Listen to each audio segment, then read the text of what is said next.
On this episode of UTR, it's our first ever off-season spectacular, where we show you why sitting around and waiting for summer is silly. We'll take you to a gargantuan garden, a musical museum, and a place populated by penguins.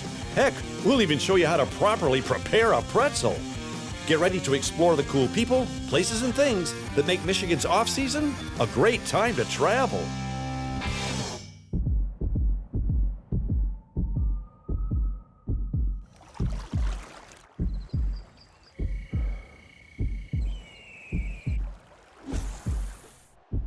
They say the perfect resting heartbeat is 60 beats per minute. We couldn't agree more, most of the time.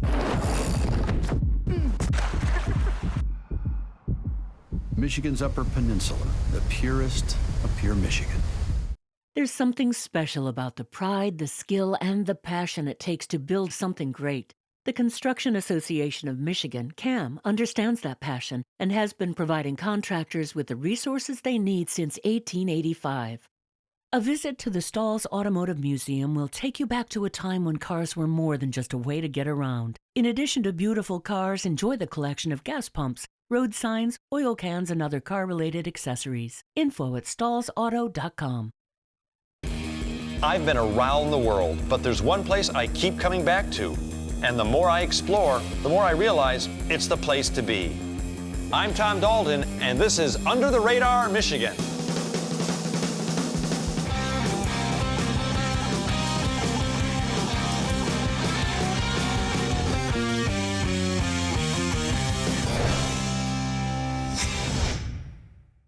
Now, we all know there's a ton of fun stuff to do in Michigan during the summertime, and you've seen a lot of it right here on your trusty UTR.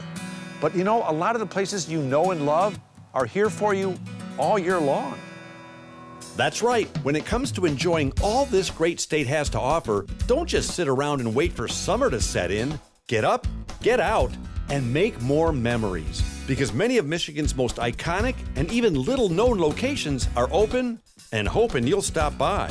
And to make sure we properly prepare for Michigan's side seasons, I once again teamed up with Pure Michigan's own main man and travel guru, Dave Lorenz. Because if you can do it in Michigan, this guy's probably done it. Okay, Dave, let's say somebody just moved here from Schenectady. Say that 3 times fast. Yeah. Why don't you explain quickly what Pure Michigan does and how important it is to this state? So what Pure Michigan does is we try to present what Michigan really is to people who live here and to people who might want to travel here for a leisure experience. And really, frankly, for people who might want to come here to live here or to work here or to invest here or to go to college here. But most of our effort is to try to encourage people to come here and enjoy just a little bit of what we get to enjoy every day. Exactly. And you're probably the only person I know that travels the state more than we do. And like us, you travel year-round, correct? Oh, yeah. Actually, you know, that's the thing that really differentiates Michigan from so many other places around the country. People think of Florida as a place to go in the wintertime, you know, get away from winter. Well, in Michigan, we really embrace winter. That's the idea. We're a 4-season destination. That's what really makes this place really special when it comes to the out-of-doors experiences, is that you don't really ever get bored with our weather, because before you know it's going to change. Well, why don't we start our off-season adventure at a place that celebrates everything that grows, even when it snows? The Frederik Meyer Gardens and Sculpture Park here in Grand Rapids is one of the most amazing places you can take your family any time of the year, because there's almost as much to do inside as there is outside. In the summer, it's acre after acre of plants, art, science, and natural beauty that'll make you stop, think, wonder, and if you're not careful, learn something. But to make sure the Meyer Gardens truly are a great off-season sight to see, I checked in with Laurel Gott. She's a genuine bona fide horticulturist, so I figured she'd know plenty about this amazing place. And as you can see, if you come during March or April, you'll get to experience tons of butterflies becoming, well, butterflies. Okay, Laurel, first of all, why didn't you call me and tell me it was going to be this warm in here? I wore a sweater. 85 degrees. I know, it's got to be totally awesome working in here when it's cold outside. It is. It's just warm and welcoming, even though you can see the snow through the glass. Now, you're a real horticulturist, correct? Yes. But you're also the butterfly expert here? I am. Butterfly Wrangler. Oh, Yeah. What, do they get away? Hopefully not. That's the goal, is to not get away. How many different butterflies do you have here? We get over 60 different species over the course of about 8 weeks. All tropical species. Any endangered? Are they all... Ours are all bred for us from farmers in mostly Ecuador and Costa Rica, but we also have some butterflies that we receive from Africa and tropical Asia. But all the species we have are doing very well in their native environment. Yeah, what are these animals that are walking around here? What species are those? We get lots and lots of visitors Lots in of March Homo and April. sapiens? Yeah. Yes.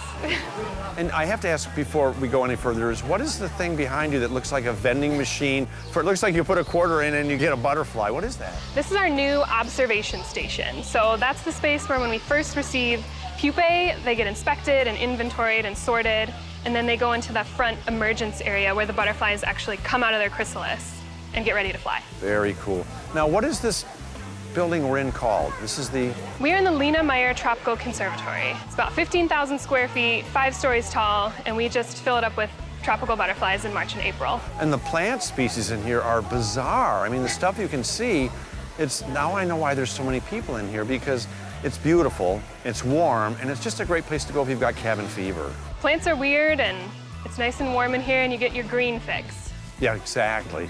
Now, this isn't the only facility you have here at Meijer Gardens, right? When it's cold outside, that you can go inside?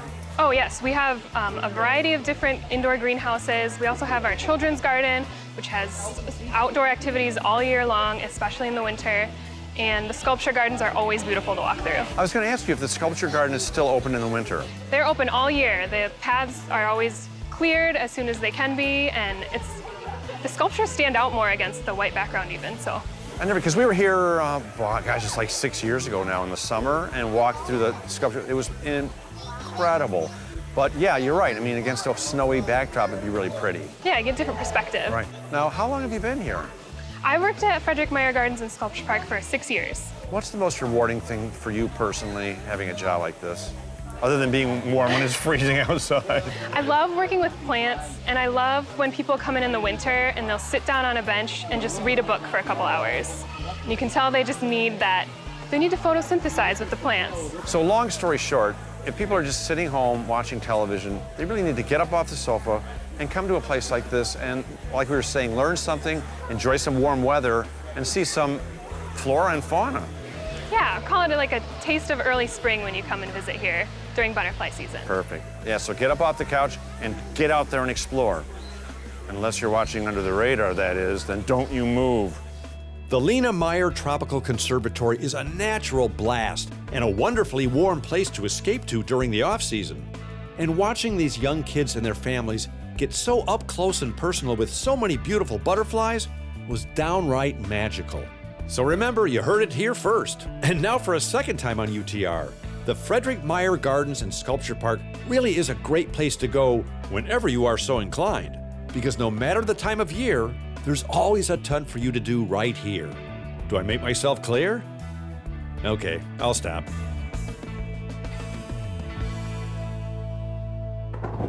Let me ask you something. When was the last time you were at the incredible Detroit Zoo? Was it hot out? Was it crowded? Did you burn your bald spot? You know where I'm going with this. How'd I do, guys? They loved it. That's right, I'm subtly suggesting that you go to the Detroit Zoo when the summer crowds are somewhere else. There's a ton of animals still to see and lots of new stuff to love and learn. And to make sure I make my poignant point, I even hired a whole bunch of guys and gals dressed in their Sunday best. And because I don't speak a word of penguin, I also arranged to meet up with the zoo's Chief Life Science Officer, Scott Carter.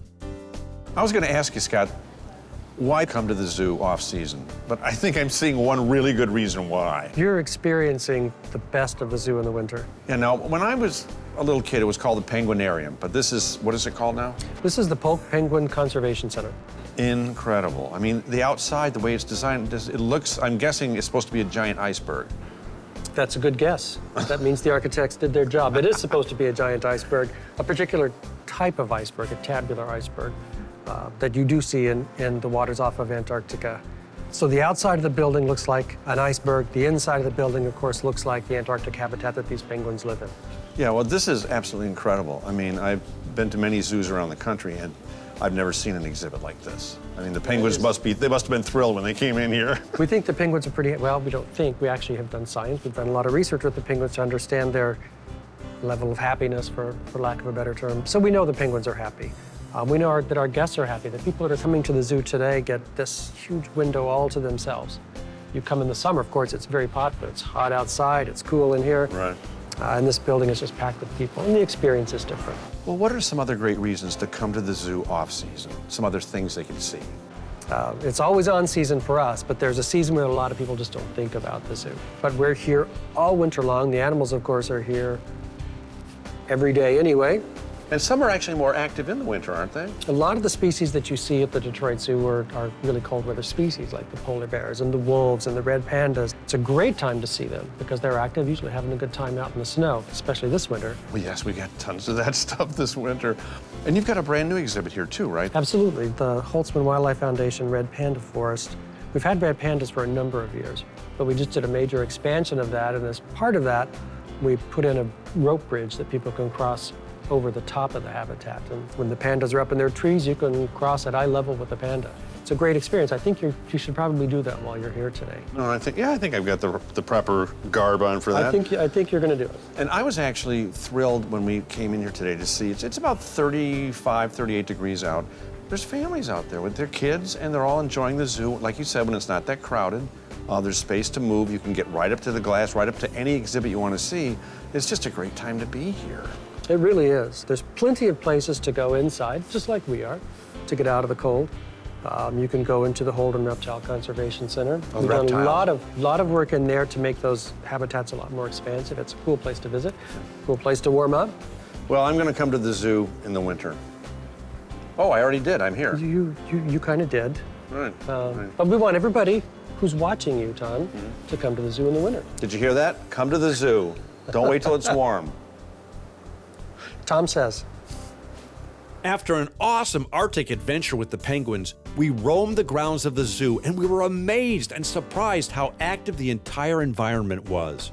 We saw all kinds of animals having fun in the sun, and even a healthy helping of humans. So if you've got a hankering to hear the call of the wild, whether it's winter, spring, summer, or fall, the savage beast awaits you at the Detroit Zoo.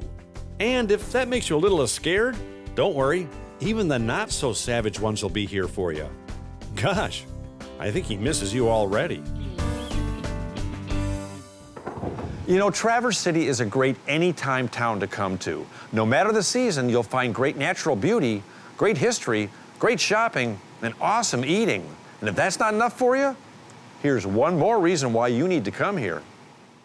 Just east of downtown Traverse City is a destination that'll literally bring music to your ears, because that's what this place is all about. Here at the Music House Museum, you'll find a super cool collection of restored antique musical instruments, early radios, and righteously retro recordings.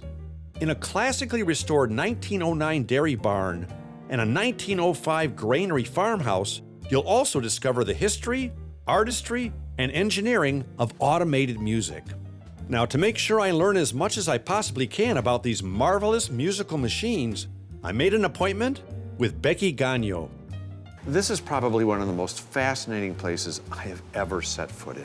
You must love being here. I love being here, and we call it a hidden gem of Williamsburg, Michigan. Not anymore, because we've been here. How did this whole collection start? It began with a man named Dave Stifler. He and a couple of his associates were interested in automated mechanical musical instruments, so they started with a small collection in 1982, 1983, and you can see it's grown since then.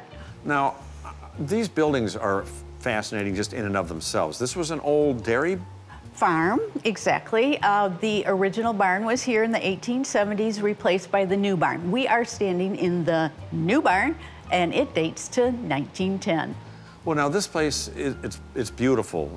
I mean, I think I mentioned to you earlier you could have a wedding in here, and apparently you do have weddings in here. We do. Right. But the way it's laid out, it's almost like you step back in time. Exactly, because our instruments date from the 1860s to about 1930, and they tell the history of automated mechanical musical instruments. Automated mechanical instruments have always fascinated me because the amount of, and it was state of the art at the time, but the amount of engineering and work that would go into some of these machines to make them recreate what humans do. Right, and you did have to have somewhat of a mechanical mind in order to manufacture these instruments. How many do you have here? I would say probably a collection of about 20, and we pick and choose on those 20 to play for our guests when they come through for a tour. Now, we've added to our collection just recently, so we have some new music boxes. And this place is really much more than a museum, isn't it? Oh, It's really absolutely. it's about education and the history of these machines. Correct. And we have added to our evening programs so that we not only have silent films, but we have concerts and we have educational programs spring and fall for children in the area. Now, the giant piece that's upstairs, that they used to use those, what do they call those? That's a Mortier dance organ, and it was built by the Mortier Company, 1922 in Ypres, Belgium. And they would take those into giant dance halls and set those up, and they would play. Correct. And if you didn't have a band available, of course, you always had the Mortier playing. And it's run by, there's books inside that the machine reads the music? Correct. And we also have, of course, digitized some of the music for preservation. Okay, now you have to tell me how you got that thing in here. All right. Very interesting. It comes apart in modules, 13 modules. We used ropes and pulleys to get it up to the upper level, and then we reassembled it. How do you maintain, some of these things are well over a century and a half, 2 centuries old. How do you maintain them? Nobody makes these parts anymore. No, they don't, but we have a wonderful man on staff, and we say we can't have our museum without Glenn. Glenn is our maintenance person. He makes sure that all of our instruments are up and running. If a belt breaks, he fixes that. He also works on bellows. Anything that we need Glenn for, he's available to us. Well, after Becky gave me an awesome tour of the entire place, she sat me down at a piano that possessed the ghost of Gershwin. And I heard a rhapsody that blew my mind. So what's the significance of this awesome looking piano? This is our Weber Duo Art reproducing system. Now, reproducing meaning? That it's going to be able to reproduce a composer's piece in its entirety. And in the mid-20s, that really wasn't available until this instrument came along. It captures the dynamics of a performance, the color, interpretation, and phrasing of a piece of music. So how hard they hit the keys, all of that is... All the stuff is incorporated in the instrument.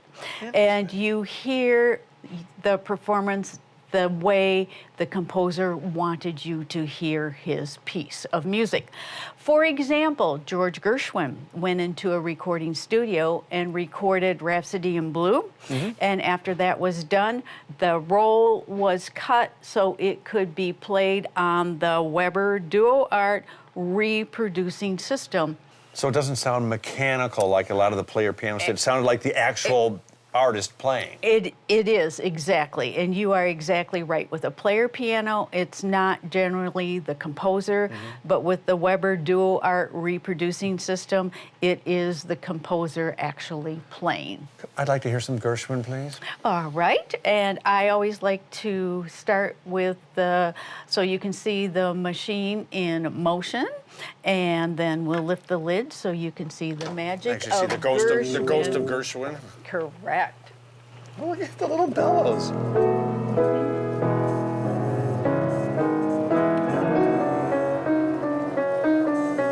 Sounds like a real human being. Very. We're sitting on Gershwin's ghost. He's comfortable.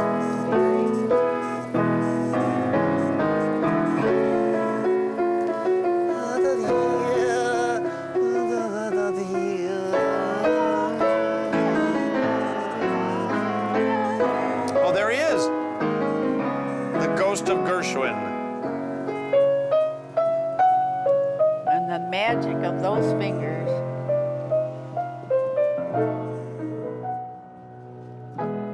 Music truly is the universal language.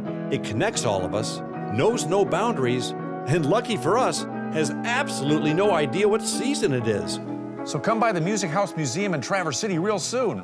You'll love it.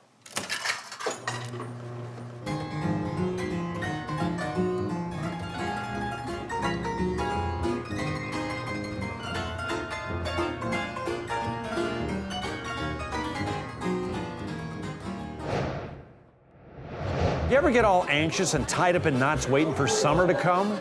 Well, don't do that. Get up, get out, and tie some real knots. Oh, and these knots are completely edible. Bavarian bonus. That's right. If your family's got a case of the off-season awfuls, fear not, because the entire awesome and authentic German town of Frankenmuth is always open and always ready to render you happy. And one way they do it is with daily pretzel rolling classes at the historic Bavarian Inn and Restaurant. Now, these classes are great for both big and little kids. And all you need to bring is your love of a good pretzel. What's the secret to making one of these twisty, salty, and savory snacks? Well, don't ask me. I ain't been schooled yet. But lucky for me, I got some pre-class counseling from the master pretzel preparer himself, David Cawthorn. You know, David, you know how I know you're a real German? What's that? The hat. So how long have you been teaching pretzel making? Well, I've been here off and on about 4 years. I've been doing it about 3 years solid. Really? Yes. How many pretzels do you roll in a given day? In a day, probably about 100. Really? You ever get carpal pretzel syndrome? No, I haven't had a chance of that, no. It must be a lot of fun, though, when people come in, because, like, I've never made a pretzel. I can't wait to try, but it must be fun watching people, their reactions, how well they do. Right, and we get people from all over the world, and you get the kids, they smile and they love it, and then they cheer you on after you're done. Awesome. So it's a really nice experience for me. Do you know the history of pretzels? I mean, are they really a German? It is, yes. Way back in 610 AD, they actually started it. 16 AD? 610. Oh, 610 AD? 610 AD, yes. Oh my gosh, you got kind of a Southern German accent. Yes. Now, when I'm done making my pretzel, you wouldn't know any place I could possibly get like a German beer to wash down my pretzel, do you? Oh, of course I do. Right upstairs, we have a Michigan Main bar that offers the nice breweries, dark German beer, and it's a great place to go as well. And you're buying? Oh, yeah, right. Well, it was time to call class into session. And after David took a minute to impart some much appreciated pretzel logic, we all commenced to rolling, twisting, stretching, and trying to tie our delicious dough into the perfect pretzel. And as always, well, I was a bit of a class clown. Are you going to be giving us pretzel logic? Are these prescription? Are we trying to cook these with friction heat? When do we add the salt? You know the nubs on the end? Those are my favorite part. How do I make those really big? Can I go ahead and eat mine now? Because I have someplace I have to be. Hey, mine looks like a pretzel. Danke, danke. Now, once your nearly perfect pretzel is neatly tied, they're whisked away by a bona fide Bavarian Inn baker, baked to a golden brown, salted, and sent home with those who tied them. And if you eat it right away, there's no homework. Bonus. So if you've got a knot in your stomach, good for you. That just means that you took the pretzel rolling class at the Bavarian Inn in Frankenmuth. Now all I have to do is wait 20 minutes before you go in swimming. Or something like that. Well, as you can see, Dave, as always, I end every show confused yet fulfilled. Now, I have to ask you, at the Dave household, that's what you call yourselves, right? Yeah, correct. The Daves. Yeah, that's right. That's what I call it. My wife calls it something else. Do you guys have a favorite season? Well, you know, it's interesting. My favorite season is usually the one coming up next. As much as I love, where we are, I really do love all 4 seasons. You know, I really think there's so much to do in Michigan, we need a 5th season. Okay. Yeah. What would we call that then? Well, we name everything else on the show Steve, so why don't we just call it Steve? Or Dave. Or Tom. I like Steve. But how are we going to fit it in? Do you have like a time condensing machine? Because mine's in the shop. Okay. No problem. You really have one? No. Oh, darn it. I could use one.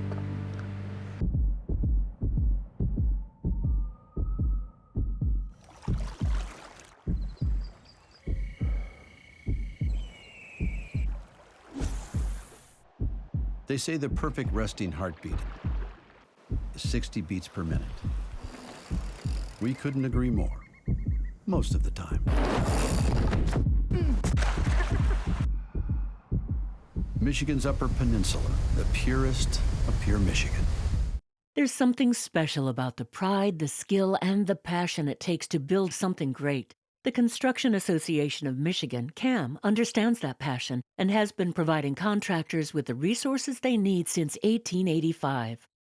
A visit to the Stalls Automotive Museum will take you back to a time when cars were more than just a way to get around. In addition to beautiful cars, enjoy the collection of gas pumps, road signs, oil cans, and other car-related accessories. Info at stallsauto.com.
I've been around the world, but there's one place I keep coming back to. This week on UTR, it's our first ever off-season spectacular, where we show you why sitting around and waiting for summer is silly. We'll take you to a gargantuan garden, a musical museum, and a place populated by penguins. Heck, we'll even show you how to properly prepare a pretzel. This isn't under the radar, you just gotta see.